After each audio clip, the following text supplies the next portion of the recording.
Assalamualaikum warahmatullahi wabarakatuh.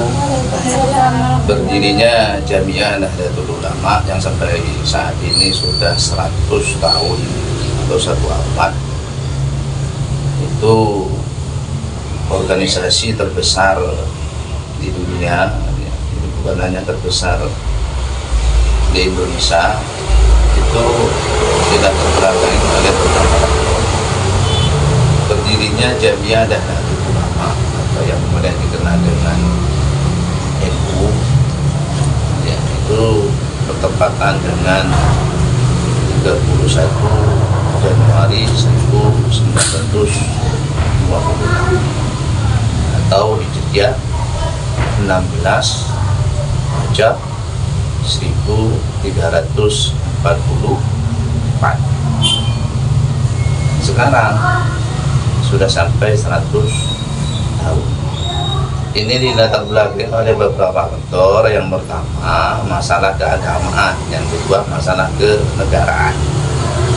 Kalau masalah keagamaan ini kaitannya dengan madhab, ya, di mana pada waktu itu diawali oleh Komite Hijaz, karena Arab Saudi itu ada terjadi peralihan kekuasaan dari Sunni kepada Wahabi. Sunni itu adalah Ahlus Sunnah wal Jamaah, sedangkan Wahabi itu adalah paham, ya, yang tidak sesuai dengan paham Ahlus Sunnah wal Jamaah. Di antaranya adalah mereka itu mau membongkar makamnya Rasulullah, mau dipindah ke makam umum. Kemudian di Indonesia, ya, Kiai Hasyim Asy'ari itu membentuk Komite Hijaz untuk mendatangi Raja Saudi pada waktu itu, Saud, ya. Di antaranya isinya adalah supaya makam daripada Rasulullah itu jangan dibongkar, ya, jangan dibongkar.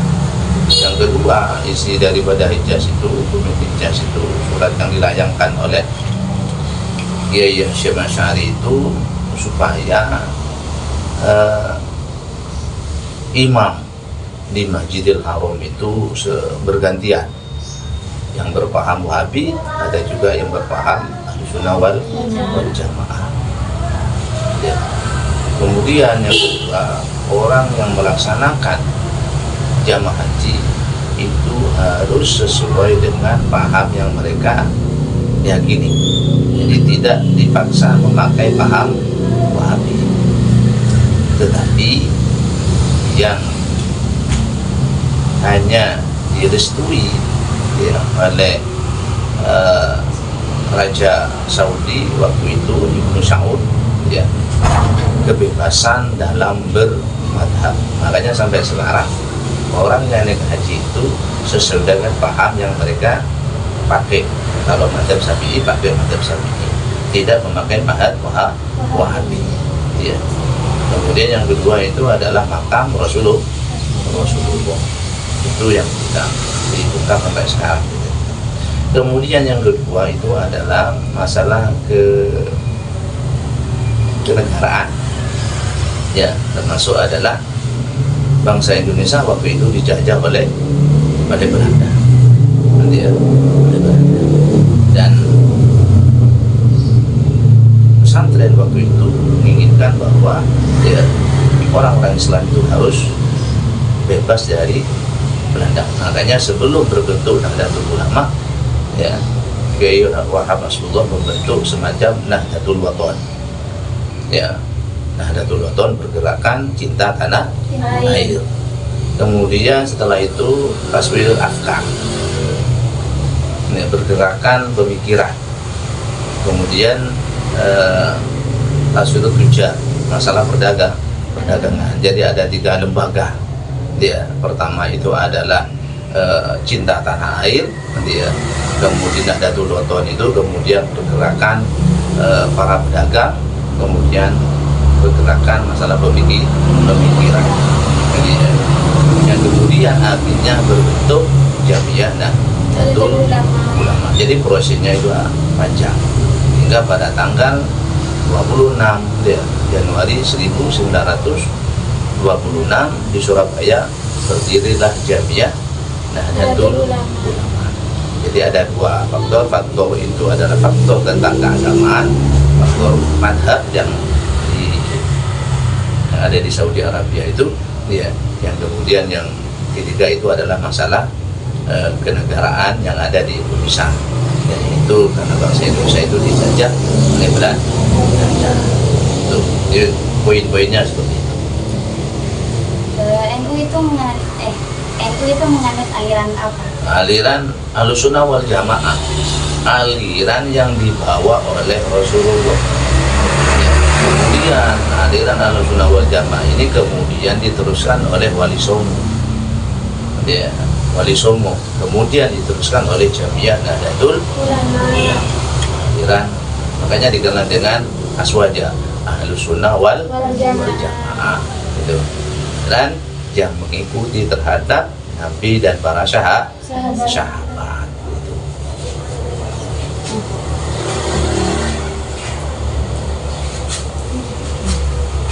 Tokoh-tokoh NU itu siapa saja Ustaz? Tokoh NU banyak nih ya. Yang jelas pendirinya itu adalah Kiai Hasyim Asy'ari. Kedua itu penggeraknya ini adalah Kiai Wahab Hasbullah dan juga selaku koordinator Hijaz waktu itu. Kemudian Kiai Bisri Syamsuri, ya, Kiai Asnawi, ya, banyak. Dan juga sebagai guru spiritualnya itu adalah siapa? Bangkalan, Kiai Khalil, dia Khalil, dia Bangkalan, guru daripada Kiai Hasyim Asy'ari. Itu ya.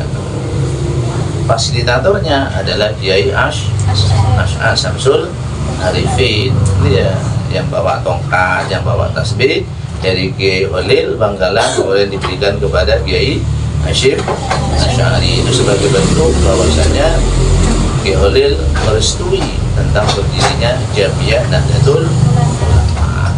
Itu.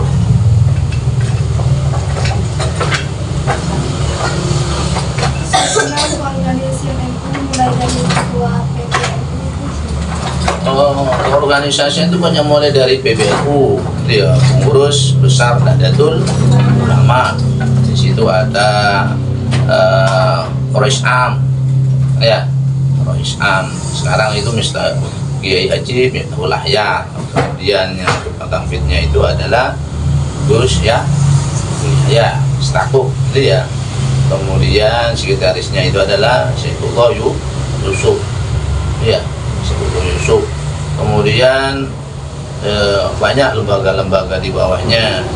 Kemudian ada PWNU, pengurus wilayah Nahdlatul Ulama. Nanti ya, yang sekarang itu ketua tanfidnya itu adalah siapa? Kiai Haji Mustamar, ya. Mustamar tak tahu. Ya. Kemudian yang di bawahnya ada PC, pengurus cabang Nahdlatul Ulama. Nanti ya, yang sekarang itu ketuanya adalah Kiai Haji Muzamil. Nanti ya, Muzamil. Kemudian yang faiznya itu adalah Kiai Wasyid, ya, Kiai Wasyid yang dari Kericingan itu. Kemudian sekretarisnya itu adalah Haji Fauzan, ya. Terus di bawahnya lagi ada PUBC NU, Majelis Wakil Cabang Nahdlatul Ulama, ya. Ketuanya itu adalah Faiz Suriahnya itu adalah saya sendiri, ya, Abu Bakar. Kemudian ketua tanfidnya itu adalah Bapak Abdul Bari. Nah, di situ banyak lembaga-lembaga, ya, lembaga ma'arif, lembaganya, kemudian LDNU, Bazul Masail, LKKNU, LKNU, ya, LTBNU, Lalwesdam, LTN, gitu ya. Kemudian juga lembaga pertanian, gitu ya, banyak. Ya, kemudian badan otonom banyak, Ansor, Gerakan Pemuda Ansor, kemudian IPNU, gitu ya, Ikatan Buah Lajar Putri Nahdlatul Ulama, itu ya kan belajar. Cuman kalau yang di Biso ya hanya PAC-nya saja, di rantingnya tidak ada. Kemudian IPNO, Ikatan Secara Pelajar Nahdlatul Ulama, ya. Ikatan Pelajar Nahdlatul Ulama ini bagian laki-laki. Kemudian juga ada Fatayat, ada Muslimat, ya. Tuh, ini banyak kalau badan-badan otonom itu. Nah, ini badan otonomnya dan yang berdiri sendiri. Kalau lembaga-lembaga itu seperti JNU, dia Masail, Lalwesdam, LTNU itu. Kalau badan otonom itu IPBNU, IPNO, Ansor, Fatayat, Muslimat itu. Kalau di perguruan tinggi apa? Hah? Kalau di perguruan tinggi ya IPNO itu sudah ya, IPNO, Ikatan Pelajar. Kalau yang mana itu BMI, dia tuh, ada di situ. BMI kan bukan hanya orang-orang itu saja, ya, bisa sama seperti HMI itu. Tuh. Jadi itu kalau lembaga-lembaga otonom. Terus Peran NU dalam mengembangkan aswaja itu gimana? ya, yang pertama dalam mengembangkan aswaja itu memberikan semacam pendidikan, memberikan pencerahan kepada masyarakat, ya, bahwa ajaran-ajaran yang dilakukan oleh Nahdlatul Ulama itu adalah ajaran yang diajarkan oleh Rasulullah. Ya. Semua amalia Nahdlatul Ulama itu adalah amalan-amalan yang diamalkan oleh Rasulullah, oleh para sahabat, oleh tabi'in, terus sampai ke bawah. Ya. Ini. Nah, kami sebagai pengurus Jamiah Nahdlatul Ulama yang ada di kecamatan itu, ya, itu selalu memberikan pencerahan kepada masyarakat, ya, baik di pengajian-pengajian, di sarwaan-sarwaan atau acara-acara NU-an. Bagaimana masyarakat itu melakukan ajaran-ajaran yang sesuai dengan ajaran Rasulullah, ajaran-ajaran yang dibawa oleh wali songo, ajaran-ajaran yang dibawa oleh para ulama, terutama ulama. Nah, itu pesantren seperti pengajian, sarwaan, istighosah, tahlil, kemudian ziarah kubur, berselawat, maulid. Itu acara-acara untuk apa? Mengembangkan ajaran-ajaran Jamiah dan aswaja. Nah, ini. Kemudian juga masuk kepada pendidikan. Ya, pendidikan ada buku-buku namanya buku aswaja, itu ya. Kemudian sering ya nilai-nilai ke-NU-an itu ya diberikan kepada anak-anak mulai dari tingkat MI, SD dan juga SMP, ya, dan MTS dan aliyah, itu ya. Ini bentuk daripada bagaimana aswaja itu tetap terus berjalan, ya, terus dilakukan oleh masyarakat, terutama masyarakat yang berpaham Ahlussunnah wal Jamaah. Terus perkembangan aswaja pada saat ini gimana? Perkembangan aswaja saat ini itu ya, aswaja itu gini ya, aswaja sebab orang itu semuanya menganggap dirinya aswaja. Orang Salafi itu bilang aswaja, orang kelompok-kelompok lain itu bilangnya sama-sama aswaja. Makanya di NU itu disebut dengan aswaja an-nahdiyah karena punya karakter-karakter sendiri. Ya, kelompok di luar kita menganggap dirinya aswaja, tetapi beda dengan aswaja yang dilakukan oleh orang-orang NU. Mereka menganggap aswaja tapi tidak mau maulid, ya, tidak mau istighosah, tidak mau ziarah kubur, tidak mau tahlil, gitu ya. Tapi kalau aswaja Nahdlatul Ulama itu adalah aswaja yang memang ciri khasnya itu adalah Nahdlatul Ulama. Ini. Terus Dan bagaimana menangkal rasisme dalam kaum muda sekarang? yang pertama itu adalah dari pihak keluarga, ya. Dari benteng pertama itu adalah dari pihak keluarga. Makanya mulai kecil, anak-anak itu ditanamkan dengan nilai-nilai aswaja Ahlus Sunnah wal Jamaah Nahdiyah, yang perkenalkan dengan tema sejarah Nahdlatul Ulama. Yang kedua, jasa daripada Jamiah Nahdlatul Ulama, baik dalam bidang agama, baik dalam masalah pendidikan, juga masalah pemerintahan. Ya. Kalau tidak ada Jamiah Nahdlatul Ulama di Indonesia, belum tentu Indonesia itu merdeka. Sebab yang berjuang kemerdekaan bangsa Indonesia itu adalah Nahdlatul Ulama, ya, dengan resolusi jihadnya Kiai Hasyim Asy'ari, Hubbul Watani Minal Iman, ini perlu diberikan kepada masyarakat. Makanya di rumah-rumah itu penting ya, gambar-gambar Kiai ini ya, kemudian logo-logo NU itu ya.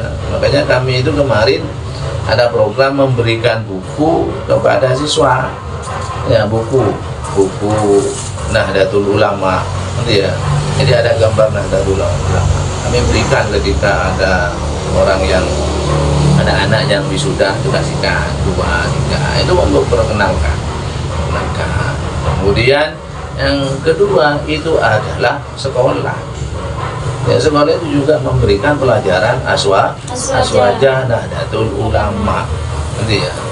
Kemudian yang ketiga itu adalah lingkungannya, lingkungan, terutama ketika sudah selesai belajar tingkat SLTA, karena rawannya setelah SLTA masuk ke para perkuliahan, banyak dari teman-teman alumni pondok pesantren itu yang awalnya tidak kenal terhadap Nahdlatul Ulama, ketika di luar diajak oleh kelompok-kelompok lain dia ikut-ikutan.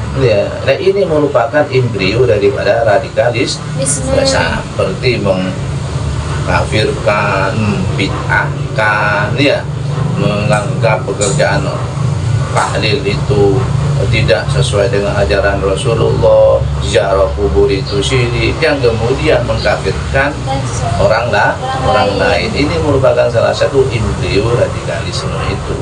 Makanya hati-hati ketika di perkuliahan, di kampus itu jangan sampai berteman sama orang yang tidak sesuai dengan Nahdlatul Ulama. Segera jauhi, ya, sebab mereka incarannya itu adalah kepada orang-orang muda, ya, orang-orang muda, anak-anak muda yang tidak mempunyai kekuatan, tidak mempunyai dasar, ya, Jamiah Nahdlatul Ulama. Ini gampang.